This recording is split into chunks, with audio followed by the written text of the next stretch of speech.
Okay, welcome. This week's material is going to be a little bit different. This is the introduction to that.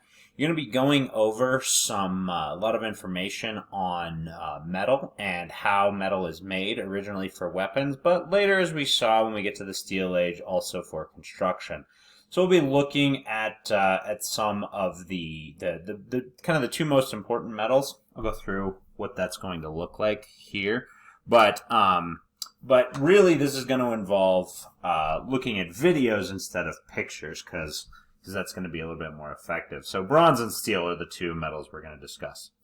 Now, when looking at that, the first thing you'll need to know is smelting.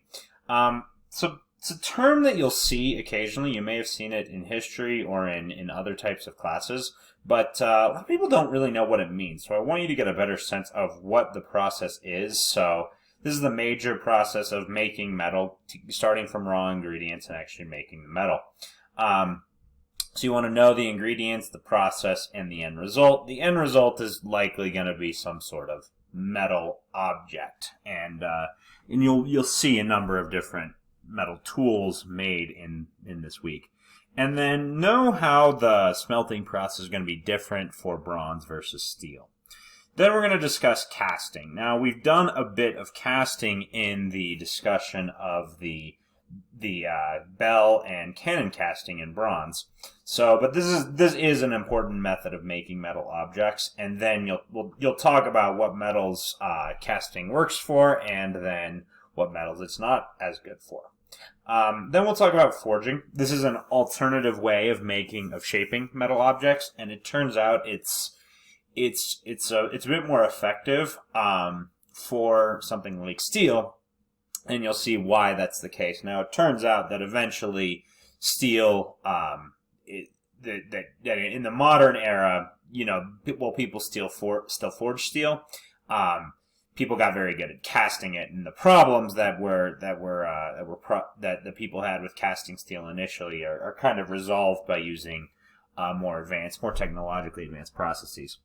And then finally, we'll go into some of the properties of iron, and you'll need to look at a number of different types of iron. One of the giveaways at this point is that steel is actually a type of iron, and I want you to go through the other types of iron. So there are really two others that are important to know. So the differences in how those two different types of iron are made, and then also in their function, and in some of their properties as well. Last thing I didn't include on this list that you'll be doing this week is you'll be looking at some materials demonstrations. So how do different metals behave differently in different situations, in particular the steel and bronze. There'll be other metals that you'll see tested, but those are going to be the sort of important ones. So keep that in mind, and I hope you enjoy these videos. I really liked the channel that I found. It's kind of a cool channel with a guy trying to reinvent technology from the Stone Age forward, and it's very interesting. So I hope you enjoy it. Thanks. See you in the next lecture.